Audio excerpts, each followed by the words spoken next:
Baik, assalamualaikum warahmatullahi wabarakatuh. Selamat malam bagi kita semua. Jum, sel- anjing. Assalamualaikum warahmatullahi wabarakatuh. Eh, Kembali bertemu dengan saya, Husain Kibarani dengan NIM R1C1 034. Selamat malam bagi kita semua.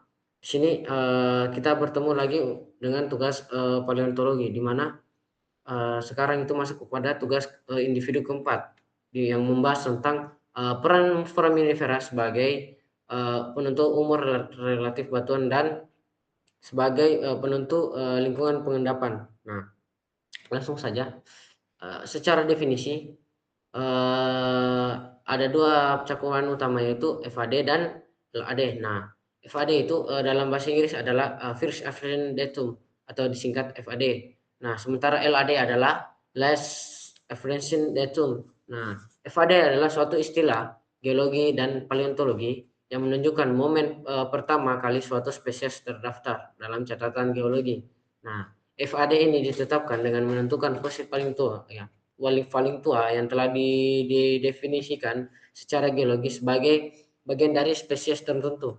Nah, kebalikan untuk LAD adalah less aversion datum. Berarti kemunculan terakhir si spesiesnya ini tersebut. Jadi semisal kita punya contoh fosil trilobite dengan umur FAD-nya itu adalah jura awal dan LAD-nya adalah kapur akhir, maka dapat ditentukan si spesiesnya ini hidup dari jura sampai kapur. Nah, selanjutnya untuk penentuan umur berdasarkan fosil foraminifera. Nah, untuk penentuan umur berdasarkan fosil foraminifera ini digunakan berdasarkan jenis fosil planktonik. Nah, karena si fosil planktonik ini cocok sebagai indeks fosil karena uh, sangat melimpah dan umurnya itu relatif singkat. Nah, dapat dilihat dari gambar. Semisal kita memiliki suatu lapisan, kita mengambil ada tiga data dengan mengambil data lapisan atas atau top, lapisan mid atau tengah, dan lapisan bottom atau bawah. Nah, setelah itu dilakukan analisis lebih lanjut dengan menggunakan analisis mikroskopik untuk menentukan si jenis-jenis nama fosil planktonik itu. Setelah ditentukan nama fosilnya, maka dapat dimasukkan dalam klasifikasi tabel Blow tahun 1969. Semisal kita memiliki fosil Orbilina universa. Nah, Orbilina universa ini hidup pada oligosen awal sampai sekarang. Dapat dilihat ini N9 sampai N23.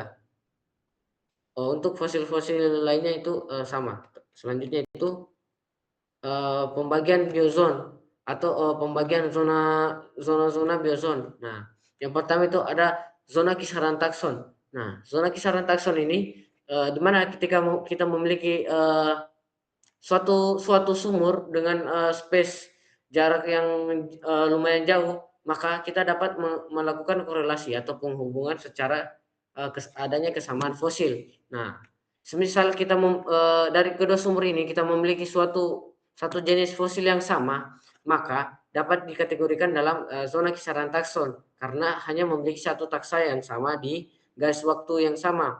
Setelah itu zona kisaran bersama. Zona kisaran bersama ini mirip seperti zona kisaran takson, tetapi untuk zona kisaran bersama ini dia memiliki dua takson.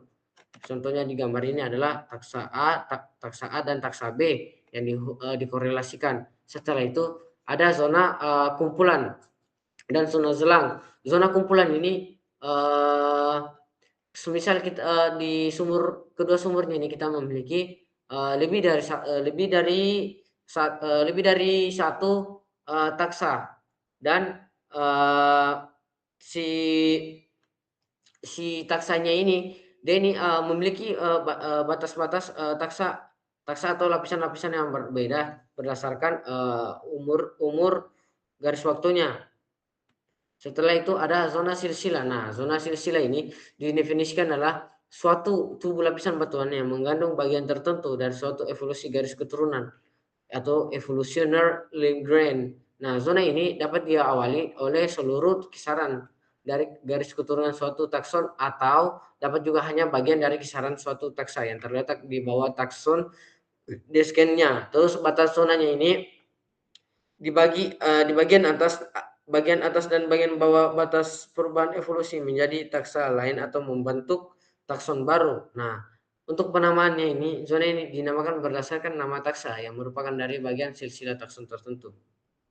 Nah, selanjutnya itu kegunaan foraminifera sebagai penentu lingkungan pengendapan. Nah, di mana untuk jenis foraminifera yang digunakan adalah jenis foraminifera bentonik, yaitu foraminifera yang hidup maksudnya hidup di dasar laut.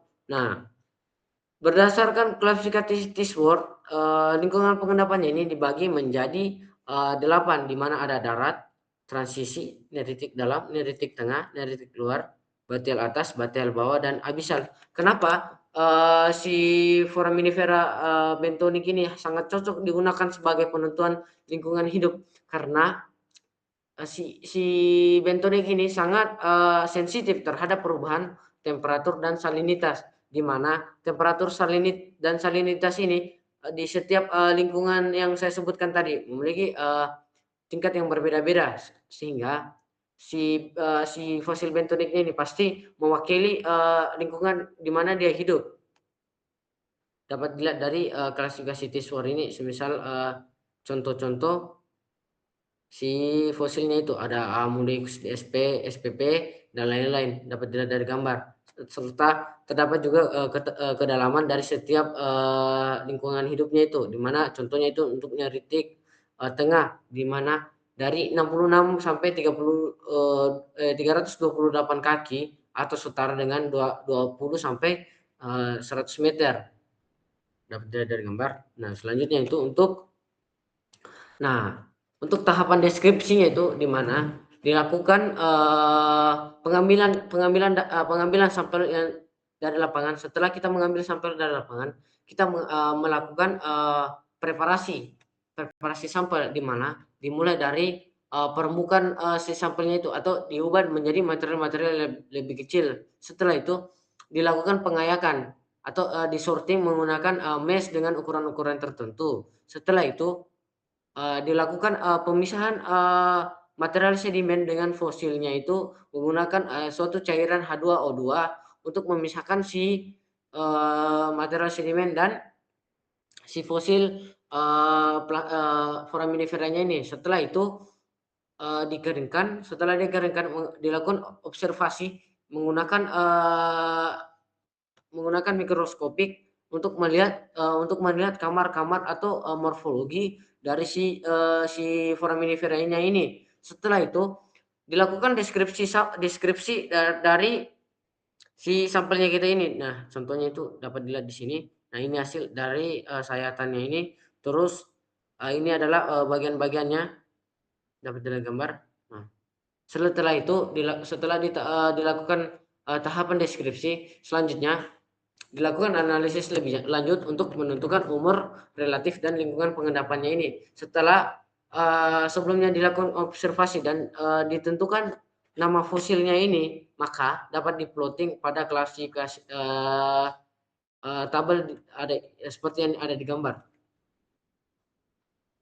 Nah, selanjutnya itu ada kegunaan. Nah, fosilnya ini memiliki fungsi signifikan dalam penetapan umur relatif batuan dengan cara biostratigrafi, seperti yang dijelaskan tadi, biozon, dan juga untuk memahami situasi lingkungan penyimpangan purba, seperti kedalaman laut, suhu, kadar garam, serta kondisi iklim. Selain itu, foraminifera ini dimanfaatkan dalam eksplorasi minyak untuk mengetahui umur sumur bor, mengidentifikasi ketidakselarasan, dan untuk membangun kembali kondisi iklim serta lautan di masa lalu.